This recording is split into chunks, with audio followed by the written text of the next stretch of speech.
Hi കൂട്ടുകാർ, അസ്സലാമു അലൈക്കും വറഹ്മത്തുള്ളാഹി തആല വബറകാതുഹു. 6ാം ക്ലാസ്സിൻ്റെ വാർഷിക പരീക്ഷ ദുറൂസുൽ അഖായിദ നടത്തിയതിൻ്റെ ഒരു മോഡൽ ചോദ്യപേപ്പറുമായിട്ടാണ് ഇന്ന് വന്നിരിക്കുന്നത്.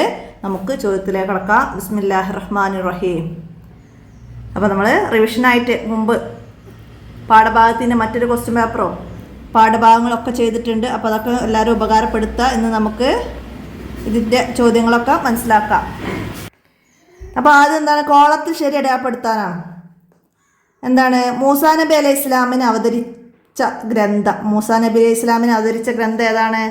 തൗറാത്താണ്. തൗറാത്ത്. സബൂർ ദാവൂദ് നബി അലൈഹി ഇസ്ലാമിനാണ്. ഇഞ്ചീൽ ഈസാ നബി അലൈഹി ഇസ്ലാമിനും. സബൂർ ദാവൂദ് നബി അലൈഹി ഇസ്ലാമിന്, തൗറാത്ത് മൂസാ നബി അലൈഹി ഇസ്ലാമിന്, ഇഞ്ചീൽ ഈസാ നബി അലൈഹി ഇസ്ലാമിന്, മുഹമ്മദ് നബിക്ക് ഫുർഖാനുൽ അലീം ഖുർആൻ. അപ്പോൾ അതൊക്കെ നമ്മൾ പഠിച്ചിട്ടുണ്ട്. അടുത്ത എന്താണ്, നബി സല്ലല്ലാഹു അലൈഹി വസല്ലമക്ക് ആദ്യമായി വഹി ലഭിച്ച സ്ഥലം ഏതാണ്? ഹിറാ ഗുഹ. ജബലുന്നൂരിലെ ഹിറാ ഗുഹയാണ് നബി സല്ലല്ലാഹു അലൈഹി വസല്ലമക്ക് ആദ്യം വഹി ലഭിച്ചത്. ടിക്കയ്യാം. അടുത്തത്, കഅബയുടെ പുനർനിർമ്മാണം നടക്കുമ്പോൾ നബി സല്ലല്ലാഹു അലൈഹി വസല്ലമയുടെ വയസ്സ് 35 വയസ്സാണ്. 35 വയസ്സാണ് കഅബയുടെ പുനർനിർമ്മാണം നടക്കുമ്പോൾ നബി സല്ലല്ലാഹു അലൈഹി വസല്ലമയുടെ വയസ്സ്. പാപസുരക്ഷിതരാവൽ നബിമാർക്ക് എന്താണ്? വാജിബാണ്. പാപസുരക്ഷിതരാവൽ നബിമാർക്ക് വാജിബാണ്. ദിവ്യബോധനം എന്നതിൻ്റെ അറബി എന്താണ്? ദിവ്യബോധനം വഹീ. വഹീൻ്റെ അർത്ഥമാണ് ദിവ്യബോധനം.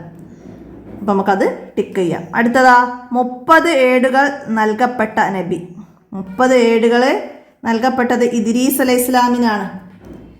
സീസ് അലൈഹി ഇസ്ലാമിന് 50 ഏടുകളാണ്. സീസ് അലൈഹി ഇസ്ലാമിന് 50 ഏടാണ്. ആദം അലൈഹി ഇസ്ലാമിനും ഇബ്രാഹിം അലൈഹി ഇസ്ലാമിനും 10 ഏടുകൾ വീതമാണ്. ആദം അലൈഹി ഇസ്ലാമിനും ഇബ്രാഹിം അലൈഹി ഇസ്ലാമിനും 10 ഏടുകൾ വീതമാണ്. അപ്പോൾ അതൊക്കെ മനസ്സിലാക്കാം. ഇനി ചേരുംപടി ചേർക്കാനാണ്. എന്താണ്? തൗറാത്തിൽ നിന്ന് നബി സല്ലല്ലാഹു അലൈഹി വസല്ലമയിലെ വിശേഷണങ്ങൾ മനസ്സിലാക്കി. ആരായിരുന്നു? അബ്ദുല്ലാഹിബ്നു സലാം റളിയല്ലാഹു അൻഹു. അബ്ദുല്ലാഹിബ്നു സലാം റളിയല്ലാഹു അൻഹു എന്തായിരുന്നു? അപ്പം അതിൻ്റെ സി ഏതാ? അടുത്ത എന്താണ്? നബി സല്ലല്ലാഹു അലൈഹി വസല്ലമയോട് പരുഷമായി പെരുമാറി. ആരായിരുന്നു പരുഷമായി പെരുമാറിയത്? സെയ്ദ് ബിൻ സായന. സെയ്ദ് ബിൻ സായന റളിയല്ലാഹു അൻഹു ആണ്. സെയ്ദ് ബിൻ സായന റളിയല്ലാഹു അൻഹു എന്താണ്? ഒരു ജൂത പുരോഹിതനായിരുന്നു. അദ്ദേഹം പ്രവാചകത്വത്തിൻ്റെ അടയാളങ്ങൾ പൂർവ്വവേദത്തിൽ നിന്ന് മനസ്സിലാക്കിയിട്ടുണ്ട്. അതൊക്കെ മുഹമ്മദിൻ്റെ മുഖത്ത് കണ്ടിരുന്നു. അദ്ദേഹം ഇങ്ങനെ സഹിഷ്ണുവായിരിക്കുമെന്ന് അടയാളം ബോധ്യപ്പെടാനുണ്ടായിരുന്നു. അതിന് വേണ്ടിയിട്ട് അദ്ദേഹം എന്താണ്? നബി സല്ലല്ലാഹു അലൈഹി വസല്ലമക്ക് 80 മിസ്കാൽ സ്വർണ്ണ നാണയം അവധിക്ക് കടം കൊടുക്കുന്നു. അവധി തീരുന്നതിൻ്റെ അന്ന് നബി സല്ലല്ലാഹു അലൈഹി വസല്ലമയോട് വന്ന് കടം കൊടുത്ത് തിരിച്ചു ചോദിക്കുന്നു, പരുഷമായി പെരുമാറുന്നു. അപ്പം നബി സല്ലല്ലാഹു അലൈഹി വസല്ലമ ശാന്തനായിട്ട് പെരുമാറുന്നത് അദ്ദേഹത്തിന് നബി സല്ലല്ലാഹു അലൈഹി വസല്ലമയുടെ സഹിഷ്ണുത മനസ്സിലാക്കുന്നു, ബോധ്യമാകുന്നു. അങ്ങനെ അദ്ദേഹം ഇസ്ലാം മതം സ്വീകരിക്കുന്നു. അപ്പം അത് മനസ്സിലാക്കാം. സെയ്ദ് ബിൻ സായന റളിയല്ലാഹു അൻഹു. അടുത്തതാ, മാ കദബ മുഹമ്മദുൻ കത്തുൻ. ഇത് ആരാണിത് പറഞ്ഞത്? അബൂജഹലാണ്. അപ്പം അതിൻ്റെ ഏതാ? അബൂജഹലാണ് മാ കദബ മുഹമ്മദുൻ കത്തുൻ ഇത് പറഞ്ഞത്. മുഹമ്മദ് ഒരിക്കലും കളവ് പറഞ്ഞിട്ടില്ല. അബൂജഹല് പറഞ്ഞതാണ്. ബദർ യുദ്ധ സമയത്ത് അഹ്നസ് ബിൻ സുറൈഖ് നബി സല്ലല്ലാഹു അലൈഹി വസല്ലമയെ കുറിച്ച് അബൂജഹലിനോട് ചോദിച്ചു, മുഹമ്മദ് കളവ് പറയുകയാണോ? അപ്പോൾ അബൂജഹൽ പറഞ്ഞതാണ് മാ കദബ മുഹമ്മദുൻ കത്തുൻ. മനസ്സിലാക്കുക. അടുത്ത എന്താണ്? നബി സല്ലല്ലാഹു അലൈഹി വസല്ലമയെ വധിക്കാനായി കരാറുണ്ടാക്കി. ആരായിരുന്നു കരാറുണ്ടാക്കിയത്? സഫ്വാൻ ഇബ്നു ഉമയ്യ. സഫ്വാൻ ഇബ്നു ഉമയ്യയാണ് കരാറുണ്ടാക്കിയത്. അപ്പം അതിൻ്റെ നമുക്കവിടെ എഴുതി കൊടുക്കാം. നബി സല്ലല്ലാഹു അലൈഹി വസല്ലമയെ വധിക്കാനായി കരാറുണ്ടാക്കി വധിക്കാനായിട്ട് പുറപ്പെട്ടത് ആരായിരുന്നു? ഉമൈർ ഇബ്നു വഹബ്. ഉമൈർ ഇബ്നു വഹബ് എന്നവരാണ്. അപ്പം അതിൻ്റെ ബി എഴുതാം. അപ്പോൾ അതൊക്കെ മനസ്സിലാക്കുക. പാഠത്തിൻ്റെ തദ്രിഭാഗത്തിൽ വന്നിട്ടുള്ള മാച്ച് ചെയ്യാനുള്ളത് തന്നെയാണിത്. അപ്പോൾ അത് മനസ്സിലാക്കുക. തറ മാല അറ ഇതാരാ പറഞ്ഞത്? ആയിഷ റളിയല്ലാഹു അൻഹയാണ് അത് പറയുന്നത്. അപ്പോൾ മനസ്സിലാക്കുക. അടുത്ത ഇനി പൂരിപ്പിക്കാനാണ്. മനുഷ്യൻ്റെ ഡാഷ് വിജയത്തിന് ആവശ്യമായതെല്ലാം ഖുർആനിലുണ്ട്. എന്താണ്? മനുഷ്യൻ്റെ ഇരുലോക വിജയത്തിന് ആവശ്യമായതെല്ലാം ഖുർആനിലുണ്ട്. വിശുദ്ധ ഖുർആൻ അവതരണീയമായതോടെ പൂർവ്വവേദങ്ങളെല്ലാം ദുർബലപ്പെട്ടു. വിശുദ്ധ ഖുർആൻ അവതരണീയമായതോടെ പൂർവ്വവേദങ്ങളെല്ലാം ദുർബലപ്പെട്ടു. മനസ്സിലാക്കുക. അടുത്തതാ, ഇസ്മത്തുഹും കസാഇരി മലായിക വാജിബത്തും ഡാഷ് മലായികത്തു ഫാളലുൽ മലായിക. എന്താ പറയുന്നത്? മലക്കുകളെ പോലെ പാപസുരക്ഷിതരാവൽ അമ്പിയാക്കൾക്ക് വാജിബാണ്. മലക്കുകളെ പോലെ പാപസുരക്ഷിതരാവൽ അമ്പിയാക്കൾക്ക് വാജിബാണ്. എന്നാൽ അവർ മലക്കുകളേക്കാൾ ശ്രേഷ്ഠരാണ്. അപ്പോൾ അതോടെ വഫാലു എന്ന് നമുക്കവിടെ എഴുതി കൊടുക്കാം. അതിൻ്റെ കൂടെ മറ്റൊരു ലൈനും കൂടി ഉണ്ടായിരുന്നു. വജായിസും ഫീ ഹക്കിഹിം മിൻ അറലിൻ ബിഐരി നക്സിം കഹഫീഫിൽ മറലി. അപ്പം അത് നമ്മൾ എത്രാമത്തെ ചാപ്റ്ററിലാണ് വരുന്നത്? 8ാമത്തെ ചാപ്റ്ററിലാണ്. അപ്പോൾ നന്നായി മനസ്സിലാക്കി പഠിക്കുക. അതുപോലെ വന്നാലേ നമുക്ക് എഴുതാൻ കഴിയണം.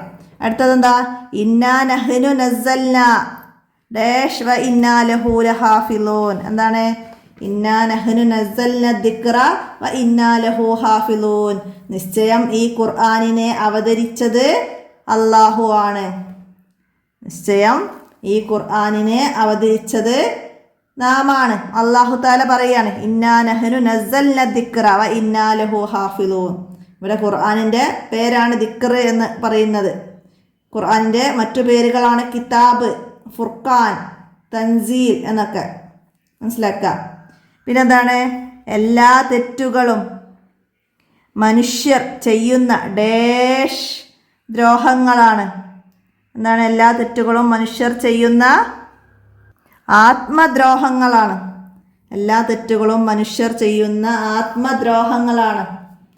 നബിമാരാരും ദ്രോഹികളല്ല. അക്രമം ചെയ്തവർക്ക് പ്രവാചകത്വം ലഭിക്കുകയില്ല. അപ്പം അത് മനസ്സിലാക്കുക. അടുത്തെന്താണ്?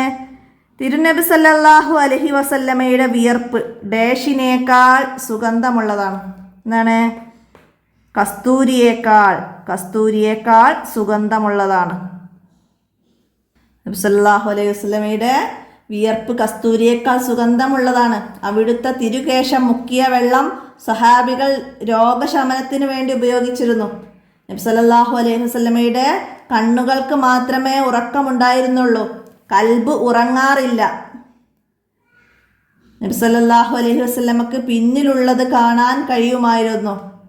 നിഴലുണ്ടായിരുന്നില്ല. നബി സല്ലല്ലാഹു അലൈഹി വസല്ലമക്ക് നിഴലുണ്ടായിരുന്നില്ല. ഇവയെല്ലാം സാധാരണ മനുഷ്യർക്ക് ഇല്ലാത്തതാണ്. അപ്പോൾ അതൊക്കെ മനസ്സിലാക്കുക. അടുത്ത ഇനി ഒറ്റ വാക്കിൽ ഉത്തരം എഴുതണം. എന്താണ്? ഇബ്രാഹിം നബി അലൈഹി ഇസ്ലാമിന് ഇറക്കപ്പെട്ട ഏടുകൾ എത്ര ഏടുകളാണ് ഇബ്രാഹിം അലൈഹി ഇസ്ലാമിന് ഇറക്കപ്പെട്ടത്? 10 ഏടുകളാണ്. ഇബ്രാഹിം നബി അലൈഹി ഇസ്ലാമിനും ആദം അലൈഹി ഇസ്ലാമിനും 10 ഏടുകൾ വീതാണ് ഇറക്കപ്പെട്ടത്. അടുത്തത് തൻസീൽ എന്നുള്ള പേരുള്ള ഗ്രന്ഥമാണ് ഖുർആനിൻ്റെ മറ്റൊരു പേരാണ് തൻസീൽ. നമ്മൾ നേരത്തെ പറഞ്ഞു. അടുത്തത് നബിമാർക്ക് വഹി എത്തിച്ചു കൊടുക്കുന്ന മലക്ക്. ആരാണ് നബിമാർക്ക് വഹി എത്തിച്ചു കൊടുക്കുന്ന മലക്ക്? ജിബ്രീൽ അലൈഹിസ്സലാമിന് വഹി എത്തിക്കുന്ന ചുമതലയാണ്. നബിമാർക്ക് വഹി എത്തിച്ചു കൊടുക്കുന്നത് ജിബ്രീൽ അലൈഹിസ്സലാമിൻ്റെ ചുമതലയാണ്. മനസ്സിലാക്കുക. അടുത്തത് ഇന്നി ലസ്തു മിസ്ലുക്കും. ഇത് പറഞ്ഞതാര്? ആരാണ്? നബി സല്ലല്ലാഹു അലൈഹി വസല്ലമ പറഞ്ഞതാണ് ഇന്നി ലസ്തു മിസ്ലുക്കും. ഞാൻ അസാധാരണ മനുഷ്യനാണ്. നബി സല്ലല്ലാഹു അലൈഹി വസല്ലമ പറഞ്ഞതാണ്. അടുത്തത് എന്താണ്?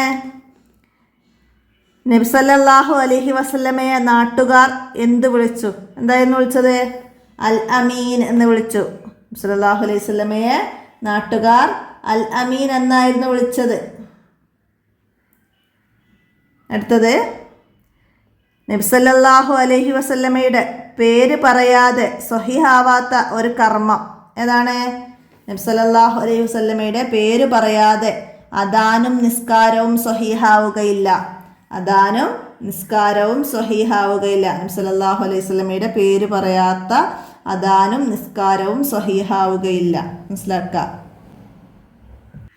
ഇനി ഒറ്റ വാചകത്തിൽ ഉത്തരം എഴുതണം. വേദഗ്രന്ഥം നൽകപ്പെട്ടവർക്ക് നബി സല്ലല്ലാഹു അലൈഹി വസല്ലമയെ അറിയാം.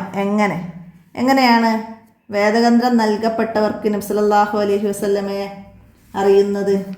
വേദഗ്രന്ഥം നൽകപ്പെട്ടവർക്ക് സ്വന്തം മക്കളെ അറിയുന്നത് പോലെ നബി സല്ലല്ലാഹു അലൈഹി വസല്ലമയെ അറിയാം. പരിശുദ്ധ ഖുർആൻ പറയുകയാണ്, വേദഗ്രന്ഥം നൽകപ്പെട്ടവർക്ക് നബി സല്ലല്ലാഹു അലൈഹി വസല്ലമയെ സ്വന്തം മക്കളെ അറിയുന്നത് പോലെ അറിയാം. നിശ്ചയം അവരിൽ ഒരു വിഭാഗം അറിഞ്ഞുകൊണ്ട് തന്നെ സത്യം മറച്ചു വെക്കുകയാണ്. മനസ്സിലാക്കുക. അടുത്ത എന്താണ്? അദ്ദേഹത്തിൻ്റെ അടുത്തായിരുന്നെങ്കിൽ അവിടുത്തെ പാദങ്ങൾ ഞാൻ കഴുകുമായിരുന്നു. സന്ദർഭം വിവരിക്കുക. ആരോട് പറഞ്ഞതാണിത്?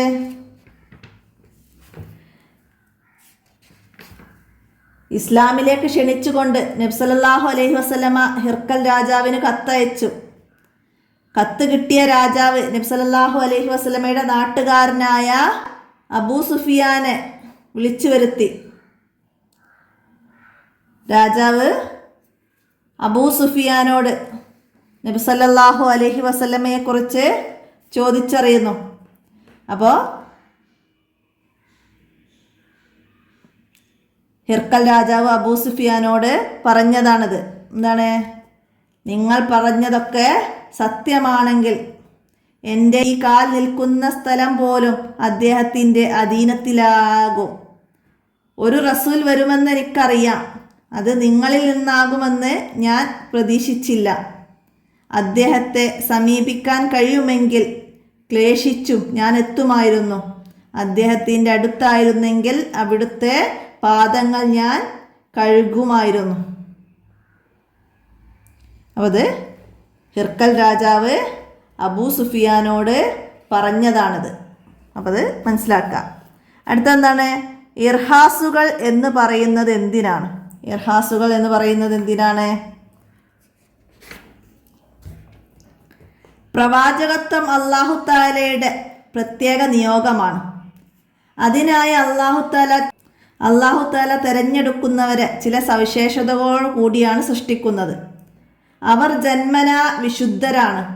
പ്രവാചകത്വത്തിന് മുമ്പ് തന്നെ അവരിൽ നിന്ന് അത്ഭുത സംഭവങ്ങൾ ഉണ്ടാവുകയും ചെയ്യും. ഈ സംഭവങ്ങൾക്കാണ് ഇർഹാസുകൾ എന്ന് പറയുന്നത്. അല്ലാഹു തആല ചിലരെ ജന്മനാ വിശുദ്ധരാക്കും. പ്രവാചകത്വത്തിന് മുമ്പ് തന്നെ അവരിൽ നിന്ന് അത്ഭുത സംഭവങ്ങൾ ഉണ്ടാകും. ഈ സംഭവങ്ങൾക്കാണ് ഇർഹാസുകൾ എന്ന് പറയുന്നത്. അപ്പോൾ മനസ്സിലാക്കി പഠിക്കുക. അടുത്ത എന്താണ്? ജിബ്രീൽ അലൈഹിസ്സലാം വഹിയുമായി വരുന്നത് ഏത് രൂപത്തിലാണ് ജിബ്രീൽ അലൈഹിസ്സലാം വഹിയുമായി വരുന്നത്? ചിലപ്പോൾ മനുഷ്യരൂപത്തിൽ തന്നെ ജിബ്രീൽ അലൈഹിസ്സലാം വരും. ചിലപ്പോൾ മറ്റുള്ളവർക്ക് അദൃശ്യമാകുന്ന വിധവും ആഗതനാകും. ചിലപ്പോൾ മനുഷ്യരൂപത്തിൽ തന്നെ ജിബ്രീൽ അലൈഹിസ്സലാം വരും. ചിലപ്പോൾ മറ്റുള്ളവർക്ക് അദൃശ്യമാകുന്ന വിധവും ആഗതനാവും. മനസ്സിലാക്കുക. അടുത്തത്, തൗറാത്ത് വായിച്ച ഉമർ റളിയല്ലാഹു അൻഹുവിനോട് നബി സല്ലല്ലാഹു അലൈഹി വസല്ലമ പറഞ്ഞത് എന്താണ് പറഞ്ഞത്? ഒരിക്കൽ ഉമർ റളിയല്ലാഹു അൻഹു നബി സല്ലല്ലാഹു അലൈഹി വസല്ലമയുടെ അടുത്ത് വെച്ചിട്ട് തൗറാത്ത് വായിച്ചു. അപ്പോൾ അവിടുന്ന് ഗൗരവത്തോടെ ഇങ്ങനെ പറഞ്ഞു. എന്താ പറഞ്ഞത്? വലൗ കാന മൂസ ഹയ്യം മാ വസിയഹു ഇല്ലാ തിബായി. മൂസ അലൈഹിസ്സലാം ഇപ്പോൾ ജീവിച്ചിരിപ്പുണ്ടെങ്കിൽ എന്നെ പിന്തുടരുകയല്ലാതെ അദ്ദേഹത്തിന് നിർവാഹമുണ്ടാകുമായിരുന്നില്ല. ഇതാണ് തൗറാത്ത് വായിച്ച ഉമർ റളിയല്ലാഹു അൻഹുവിനോട് നബി സല്ലല്ലാഹു അലൈഹി വസല്ലമ പറഞ്ഞത്. നിങ്ങൾ 7ാമത്തെ പാഠഭാഗത്തിലാണ് പറയുന്നത്. ഒന്നായി മനസ്സിലാക്കി പഠിക്കുക. അടുത്തത്, നബിമാരിൽ നിന്ന് ഒരു പാപവും ഉണ്ടാവാൻ പാടില്ല. കാരണം എന്താണ്? അവർ തന്നെ തെറ്റ് ചെയ്യുക എന്നത് വിരോധാഭാസമാണ്. ജനങ്ങൾ അവരെ പൂർണ്ണമായും പിന്തുടരണം. അതിനാൽ അവരിൽ നിന്ന് ഒരു പാപവും സംഭവിക്കാൻ പാടില്ല. അപ്പം നബിമാരിൽ നിന്ന് ഒരു പാപവും ഉണ്ടാവാൻ പാടില്ലാത്തതിൻ്റെ കാരണം എന്താണ്? അവർ തന്നെ തെറ്റ് ചെയ്യുക എന്നത് വിരോധാഭാസമാണ്. ജനങ്ങൾ അവരെ പൂർണ്ണമായും പിന്തുടരണം. അതിനാൽ അവരിൽ നിന്ന് ഒരു പാപവും സംഭവിക്കരുത്. മനസ്സിലാക്കിയതാ? 8ാമത്തെ പാഠത്തിലാണ് പറയുന്നത്. അടുത്ത എന്താണ്? ലാ യനാലു അഹദിൽ ളാലിമീൻ. ആശയം എഴുതുക. എന്താണ് അർത്ഥം വരുന്നത്? അക്രമികൾക്ക് നുബുവത്ത് ലഭിക്കുകയില്ല. നുബുവത്ത് അക്രമികൾക്ക് ലഭിക്കുകയില്ല. ലാ യനാലു അഹദിൽ ളാലിമീൻ. അല്ലാഹു തആല പറയാണ് നുബുവത്ത് അക്രമികൾക്ക് ലഭിക്കുകയില്ല എന്ന്. അപ്പോൾ അത് മനസ്സിലാക്കുക. അടുത്ത ഇനി 5 വരിയിൽ കുറയാതെ ഉപന്യസിക്കാനാണ്. എന്താണ്? നബി സല്ലല്ലാഹു അലൈഹി വസല്ലമ അസാധാരണ മനുഷ്യൻ എന്ന ഇതിനെ കുറിച്ചിട്ടാണ് 5 വരിയിൽ കുറയാതെ എഴുതേണ്ടത്. നബി സല്ലല്ലാഹു അലൈഹി വസല്ലമ പറഞ്ഞിട്ടുണ്ട്, ഇന്നി ലസ്തു മിസ്ലുക്കും. എന്താണ്? ഞാൻ നിങ്ങളെ പോലെയല്ല. നബി സല്ലല്ലാഹു അലൈഹി വസല്ലമ നുബുവത്തിന് ശേഷം ഷഹാദത്തിൽ അല്ലാഹു തആലയുടെ പേര് പറയുന്നിടത്ത് നബി സല്ലല്ലാഹു അലൈഹി വസല്ലമയുടെ പേര് പറയാതെ മുസ്ലിം ആകാൻ പോലും സാധിക്കുകയില്ല. നബി സല്ലല്ലാഹു അലൈഹി വസല്ലമ നമ്മെ പോലെയല്ലെന്ന് അവിടുന്ന് തന്നെ വ്യക്തമാക്കിയിട്ടുണ്ട്. പ്രവാചകത്വം അല്ലാഹു തആലയുടെ പ്രത്യേക നിയോഗമാണ്. അതിനാൽ അല്ലാഹു തആല തിരഞ്ഞെടുക്കുന്നവരെ ചില സവിശേഷതകളോടെ കൂടിയാണ് സൃഷ്ടിച്ചത്. അവർ ജന്മനാ വിശുദ്ധരാണ്. നബിമാർ മനുഷ്യർ തന്നെയാണ്, എന്നാൽ സാധാരണ മനുഷ്യരല്ല. അവർക്ക് മാനുഷികമായ അനുഭവങ്ങൾ ഉണ്ടാവുകയും ചെയ്യും. നിങ്ങൾ മനുഷ്യരായതുപോലെ ഞാനും മനുഷ്യൻ മാത്രമാണ്, മലക്കോ ജിന്നും എന്നല്ല. എന്നാൽ സാധാരണ മനുഷ്യർക്കില്ലാത്ത വഹി എനിക്ക് ലഭിക്കുന്നുണ്ട്. നബി സല്ലല്ലാഹു അലൈഹി വസല്ലമ പറഞ്ഞു, എന്താണ്? എനിക്ക് പ്രവാചകത്വം കിട്ടുന്നതിന് മുമ്പ് തന്നെ എന്നോട് സലാം ചൊല്ലിയിരുന്ന മക്കയിലെ ഒരു കല്ലിനെ എനിക്ക് പരിചയമുണ്ട്. നബി സല്ലല്ലാഹു അലൈഹി വസല്ലമയുടെ നുബുവത്ത് സ്ഥിരപ്പെടുത്തുന്ന ധാരാളം തെളിവുകളുണ്ട്. നബി സല്ലല്ലാഹു അലൈഹി വസല്ലമ അസാധാരണ മനുഷ്യനാണ് എന്നതിനെ കുറിച്ചിട്ട് പാഠഭാഗത്തിൽ നമ്മൾ 6 പോയിന്റുകൾ പറയുന്നുണ്ട്. നബി സല്ലല്ലാഹു അലൈഹിയുടെ സത്യസന്ധതയും വിശ്വസ്തതയും, നബി സല്ലല്ലാഹു അലൈഹി വസല്ലമയുടെ ജീവിത വിശുദ്ധി, നബി സല്ലല്ലാഹു അലൈഹി വസല്ലമയെ കുറിച്ച് പൂർവ്വവേദങ്ങളിലെ പ്രവചനങ്ങൾ, നബി സല്ലല്ലാഹു അലൈഹി വസല്ലമ നടത്തിയ പ്രവചനങ്ങൾ, നബി സല്ലല്ലാഹു അലൈഹി വസല്ലമയിൽ നിന്ന് വെളിപ്പെട്ട അമാനുഷിക സംഭവങ്ങൾ, വിശുദ്ധ ഖുർആൻ, ഇതൊക്കെ നബി സല്ലല്ലാഹു അലൈഹി വസല്ലമ അസാധാരണ മനുഷ്യനാണ് എന്നതിൻ്റെ കുറിച്ചിട്ട് നമുക്ക് മനസ്സിലാക്കി പഠിക്കുക, എഴുതാം. പിന്നെന്താ വരുന്നത്? പൂർവ്വവേദങ്ങളിൽ പ്രവാചകനെ കുറിച്ചിട്ടാണ് നമുക്ക് അടുത്തത് എഴുതാനുള്ളത്. എന്താണ് വന്നത്? പൂർവ്വവേദങ്ങളിൽ പ്രവാചകനെ കുറിച്ച് പ്രവാചകത്വത്തിൻ്റെ അടയാളങ്ങൾ പൂർവ്വവേദങ്ങളിൽ പറഞ്ഞ പലതും ഞാൻ മുഹമ്മദിൻ്റെ മുഖത്ത് കണ്ടിരുന്നു എന്ന് സെയ്ദ് ബിൻ സായന റളിയല്ലാഹു അൻഹു പറയുന്നു. അതുപോലെ നബി സല്ലല്ലാഹു അലൈഹി വസല്ലമയിൽ വിശ്വസിച്ച ഒരു ക്രിസ്തീയ പുരോഹിതനായിരുന്നു ഉമൈർ ഇബ്നു സലാം. അദ്ദേഹം പറയുന്നുണ്ട്, നബി സല്ലല്ലാഹു അലൈഹി വസല്ലമയുടെ വിശേഷണങ്ങൾ തൗറാത്തിൽ ഇങ്ങനെ പറഞ്ഞിട്ടുണ്ട്: അങ്ങയെ സാക്ഷിയും സുവിശേഷം അറിയിക്കുന്നവരും മുന്നറിയിപ്പ് നൽകുന്നവരും സംരക്ഷകനുമായി ഞാൻ നിയോഗിച്ചിരിക്കുന്നു. അങ്ങ് എൻ്റെ ദാസനും പ്രവാചകനുമാണ്. മുതവക്കിൽ എന്ന് അങ്ങയെ നാം വിളിക്കുന്നു. അങ്ങ് ഗൗരവക്കാരനല്ല, പരുഷ സ്വഭാവമില്ല, അങ്ങാടിയിൽ ഒച്ച വെക്കുന്നവനുമല്ല, തിന്മയെ തിന്മ കൊണ്ട് പ്രതികരിക്കുന്നവനുമല്ല, എന്നാൽ പൊറുക്കുകയും സഹിഷ്ണുത കാണിക്കുകയും ചെയ്യുന്നവരാണ്. തൗറാത്തിലും ഇഞ്ചീലിലും പുരോഹിതന്മാർ മാറ്റത്തിരുത്തലുകൾ വരുത്തിയിട്ടുണ്ടെങ്കിലും നബി സല്ലല്ലാഹു അലൈഹി വസല്ലമയെ കുറിച്ചുള്ള പ്രവചനങ്ങളിൽ ചിലത് അതിൽ ബാക്കിയായി എന്നത് അത്ഭുതം തന്നെയാണ്. വേദഗ്രന്ഥം നൽകപ്പെട്ടവർക്ക് സ്വന്തം മക്കളെ അറിയുന്നത് പോലെ നബി സല്ലല്ലാഹു അലൈഹി വസല്ലമയെ അറിയാം. നിശ്ചയം അവരിൽ ഒരു വിഭാഗം അറിഞ്ഞുകൊണ്ട് തന്നെ സത്യം മറച്ചു വെക്കുകയാണ്. നമ്മളെ അവസാനത്തെ 13ാമത്തെ ചാപ്റ്ററിലാണ് നബി സല്ലല്ലാഹു അലൈഹി വസല്ലമയെ പൂർവ്വവേദങ്ങളിലെ പ്രവാചകനെ കുറിച്ച് പറയുന്നത്. അപ്പോൾ അതൊക്കെ മനസ്സിലാക്കി പഠിക്കുക. ഇത്രയാണ് ഈ ചോദ്യപേപ്പറിൽ നിങ്ങൾ മനസ്സിലാക്കേണ്ട കാര്യങ്ങൾ എല്ലാവരും മനസ്സിലാക്കി ഉപകാരപ്പെടുത്തുക. വീഡിയോ കൂട്ടുകാർക്കൊക്കെ ഷെയർ ചെയ്ത് കൊടുക്കുക. ഇന്നത്തെ വീഡിയോ ഇവിടെ അവസാനിപ്പിക്കുകയാണ്. അസ്സലാമു അലൈക്കും വറഹ്മത്തുള്ളാഹി വബറകാതുഹു.